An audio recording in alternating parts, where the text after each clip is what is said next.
Bonjour Pierre-Antoine. Bonjour Edith. Bonjour. Bonjour Nicolas. Bonjour Béranger. Donc vous êtes tous là. Donc merci d'être présents à notre 13e congrès de l'ASFSB. Alors cette session, elle porte sur quoi?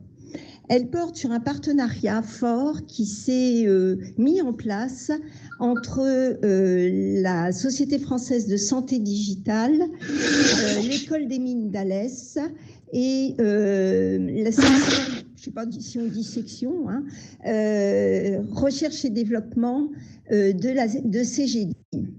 Alors l'objectif, il était quoi? Il s'est passé quelque chose dès que nous nous sommes retrouvés tous confinés. Le téléphone a explosé. La question des professionnels de santé était toujours la même. Quel est le bon outil de téléconsultation? C'était le souci de chacun. Donc la réponse était toujours, mais quel est votre objectif de soins? Car tous les outils sont bons, mais ils ne répondent pas tous à notre objectif de soins. Or, comme on vient de le voir dans la table ronde précédente, l'outil est au service des usages et ça ne doit pas être le contraire. L'usage ne doit pas rentrer avec un chausse-pied dans l'outil. Et puis, on voit depuis ce matin combien un outil, parfois, peut être handicapant quand le professionnel de santé est centré sur l'utilisation de l'outil et ne veut plus se dégager de l'outil et être centré sur le soin. On voit aussi que pour pouvoir exercer à distance, il faut une organisation. Et comme on l'a dit ce matin, des organisations simples, locales, et qui permettent aux médecins, s'ils le souhaitent, s'il en a besoin, d'avoir des assistants de téléconsultation. Alors à partir de là, on a commencé à réfléchir pour mettre en place, et Pierre-Antoine va vous le présenter, un outil d'aide à la décision pour les professionnels de santé. Aujourd'hui, à travers cet outil dans lequel nous souhaitons plus tard mettre de l'intelligence artificielle, nous allons, vous le verrez à travers Nicolas et puis Béranger, nous allons mettre en place un grand questionnaire. Le mot baromètre qu'on a mis dans ce titre, je ne suis pas sûre que ce soit le bon mot. Des baromètres, on en a en ce moment tous les jours. Tous ces baromètres sont centrés sur quoi? Du quantitatif. Combien y a-t-il de téléconsultations en France? Mais est-ce que c'est ça vraiment pour nous, professionnels de santé, qui est intéressant? Nous, ce qu'on veut faire, c'est en quelque sorte observer l'évolution des pratiques professionnelles et voir le moment où dans cette entrée du digital en santé, nous n'aurons plus besoin du mot télé. Mais la médecine à distance sera de la médecine comme de la médecine en face-face. Donc le moment où les pratiques professionnelles seront passées en routine et deviendront normales. Je vais d'abord passer la parole à Pierre-Antoine qui va se présenter et qui va nous présenter la genèse de ce projet. Pierre-Antoine, c'est à toi.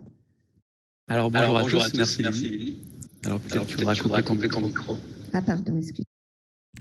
Alors je suis Pierre-Antoine Jean, ingénieur de recherche à l'école des mines d'Alès et plus précisément au sein du LGI2P.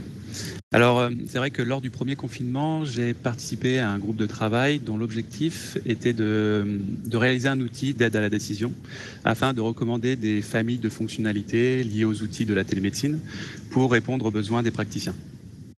Alors, ma participation dans le cadre de ce projet était d'accompagner un expert du domaine, en l'occurrence Lydie Canipel, dans la construction et l'organisation de son cheminement cognitif afin de le généraliser dans le cadre d'un outil online, donc pouvant être utilisé par tous.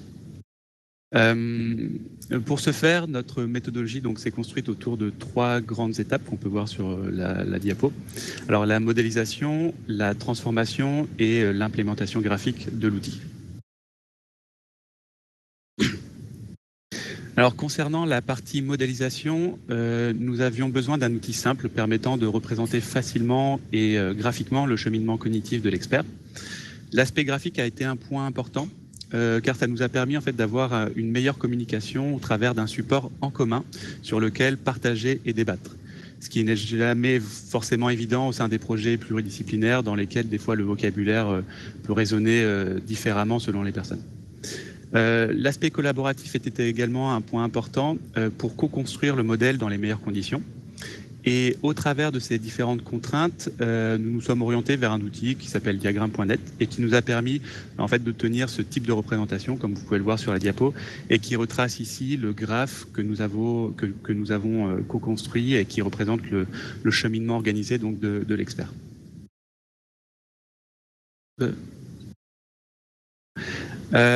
Donc, à partir de l'exportation en XML de ce graphe, donc l'exportation qui est permise par diagramme.net, donc j'ai réalisé une transformation vers un format compatible et facilement exploitable en JavaScript. Alors, pourquoi le JavaScript? Tout simplement car nous nous sommes dirigés vers la mise en place d'une web app et nous voulions déporter le maximum de traitements côté client afin de faciliter le déploiement de l'outil. La transformation en soi, donc de l'XML vers le format JSON, s'est réalisée donc au travers de différents scripts Python qui exploitent notamment donc des librairies comme Beautiful Soup pour ceux qui s'intéressent à la technique, qui nous permet donc notamment de parcourir des fichiers XML facilement pour récupérer les données nécessaires. Alors concernant la représentation graphique de l'outil, l'objectif, c'était de répondre à l'urgence de la situation qui nous a poussé justement à développer un outil déportant au maximum les traitements côté client, afin donc d'éviter l'administration côté serveur. C'est pour ça justement qu'on a développé l'application en JavaScript qui exploite notamment une des librairies qui s'appelle Vue.js et les frameworks CSS, donc Bootstrap. Alors la librairie Vue.js, c'est cette librairie qui nous a permis d'obtenir donc ce rendu graphique, notamment la représentation de notre graphe, en exploitant donc une des fonctionnalités qui s'appelle Hierarchical Layout, aussi pour ceux qui s'intéressent à la technique, afin d'avoir donc un rendu ordonné et hiérarchique de nos nœuds, ou notamment cette méthode demande de renseigner la profondeur de nos nœuds au niveau du graphe. Finalement, en fait, on a rapidement convergé et obtenu une première version de l'outil qui permet donc de proposer un ensemble de fonctionnalités à un utilisateur, tout en ayant un aspect pédagogique qui était un point tenant à cœur Lydie, où en effet, donc les intitulés et le cheminement des questions tentent de sensibiliser en tout cas les utilisateurs aux pratiques de la télémédecine. Alors actuellement, le graphe représente le cheminement donc organisé de la pensée d'un expert, mais nous pouvons imaginer finalement le remplacer ou le faire évoluer dans la suite en ajoutant potentiellement justement une part d'apprentissage sur les données des utilisateurs afin de prédire directement les fonctionnalités par rapport à leurs caractéristiques. Toutefois, c'est vrai que par rapport à cette solution, nous aurions peut-être moins l'aspect questionnaire et nous perdrions potentiellement le côté pédagogique.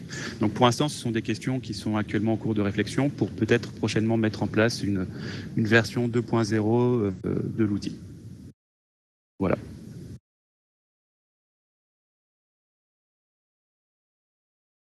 Bon, Lily.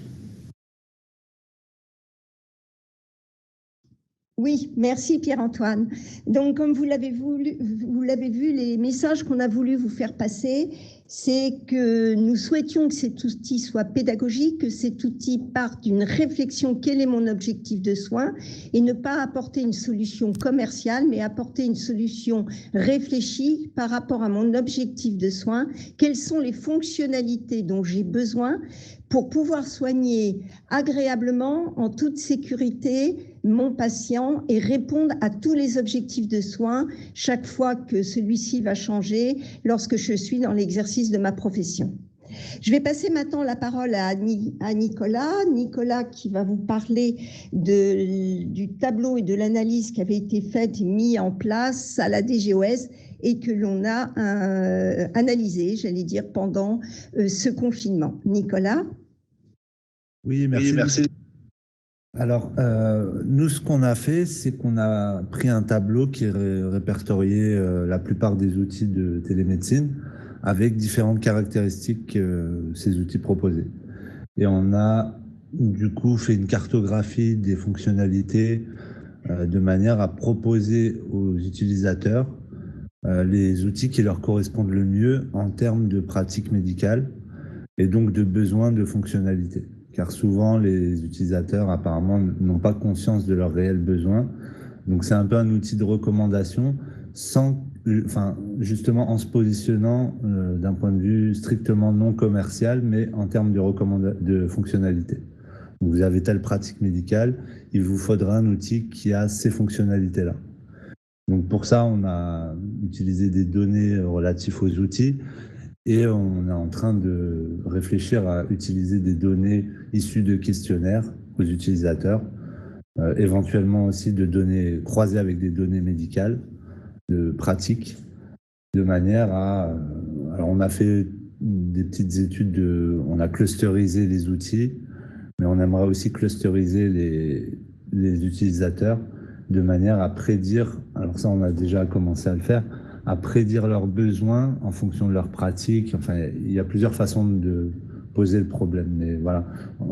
En tout cas, pour notre part, pas tous, mais la plupart, on travaille en intelligence artificielle, mais plus précisément en sciences des données. Donc, forcément, on a besoin de données pour proposer des modèles prédictifs et explicatifs.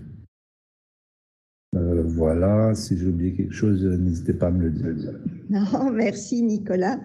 Et maintenant, je vais passer la parole donc à Béranger. Béranger qui dirige le centre de recherche de CGDIM avec une énorme base de données européenne. Et donc, il va pouvoir nous apporter ces données dont on a besoin autour de la téléconsultation, mais données, comme je vous l'ai dit, sur les pratiques professionnelles et non pas sur du quantitatif. Béranger ? Bonjour, oui, bonjour à tous. Donc oui, je suis Béranger Lekens, donc en charge de la base de données SIN chez CGDIM. Donc voilà, j'ai connu Lydie il y a quelques mois. De par voilà, on a mis en place un petit baromètre justement de l'usage de la téléconsultation, puisque la base de données SIN chez CGDIM est une base de données en vie réelle basée sur 3000 médecins en France et puis d'autres à l'étranger. C'est des médecins qui sont engagés de manière en observatoire, donc toutes les données sont anonymisées et ça nous permet vraiment d'avoir un suivi, je dirais, agnostique de la pratique médicale. Cette base de données aujourd'hui, elle est utilisée à la fois par les autorités, mais également par des instituts de recherche. Et dans ce cadre-là, voilà, nous très rapidement, au mois de mars, on a vu une modification des pratiques en médecine générale, mais également chez les médecins généralistes, dont l'avènement de la téléconsultation, donc l'augmentation très rapide de cette pratique. Ce qui nous permet aujourd'hui d'avoir, voilà, de pouvoir mettre en place un baromètre, je dirais, agnostique, de suivi à la fois quantitatif du nombre de téléconsultations en France, mais également qualitatif sur quels sont les patients derrière qui bénéficient de ces téléconsultations, quelles sont, je dirais, les continuités de soins pratiquées lors de ces consultations et quel est l'impact justement sur la chaîne de soins depuis le mois de mars. Donc, dans ce cadre-là, avec la SFSD, voilà, nous avons décidé, comme l'a dit Lydie en introduction, de mettre en place et de déployer, au-delà de ces données, je dirais, quotidiennes et en routine et des données en vie réelle, de pouvoir ajouter un questionnaire sur la pratique et l'usage de la téléconsultation, l'usage attendu, les bénéfices, les avantages, mais également les inconvénients aujourd'hui dans la pratique de chacune des spécialités. Voilà, donc Lydie, je pense que j'ai été... Merci. Merci Béranger. Donc, comme vous le voyez, c'est un outil qui est à votre disposition tous. Il vous suffit d'aller sur le site qui s'appelle umd-6sfsd.fr. Il y a marqué le bon outil de téléconsultation. Vous cliquez dessus. Vous pouvez jouer avec cette première version alpha autant que vous le souhaitez. C'est une version alpha, bien sûr, qui est limitée. Et comme vous avez pu le voir, on vous donnera rendez-vous, j'allais dire, l'année prochaine à la même heure, peut-être en présentiel, ce que nous souhaitons tous très fortement, pour vous présenter la nouvelle version, donc plus élaborée, qui ira plus loin et qui sera un véritable outil pédagogique pour nos professionnels de santé, à la fois pour la téléconsultation, mais aujourd'hui, nous commençons à réfléchir à la téléexpertise et nous commençons à réfléchir aux télésoins. Donc, voilà, nous espérons, si vous avez des questions, on peut se dire 3 questions dans la salle. Je suis dans les temps. Yann, c'est bon? Ah, il n'y a plus personne, mais je pense que oui. Donc, s'il y a 2 ou 3 questions dans la salle qui peuvent nous aider à aller plus loin, à répondre le mieux possible à vos besoins, n'hésitez pas à les poser. Il vous suffit de lever le doigt avec votre avatar. Là, vous avez une boîte à outils. Pas de questions? Bien, ben... Merci à tous et puis merci aux orateurs. Merci pour ce travail et le plaisir qu'on a dans ce travail, toute l'équipe d'Alès et de CGDIM. Et puis à très bientôt tous et je vous souhaite à tous un excellent congrès. Profitez de cette première aventure virtuelle qui provoque du stress, mais qui, au bout du compte, est un accompagnement dans le changement vers le numérique et qui nous servira à tous. À bientôt.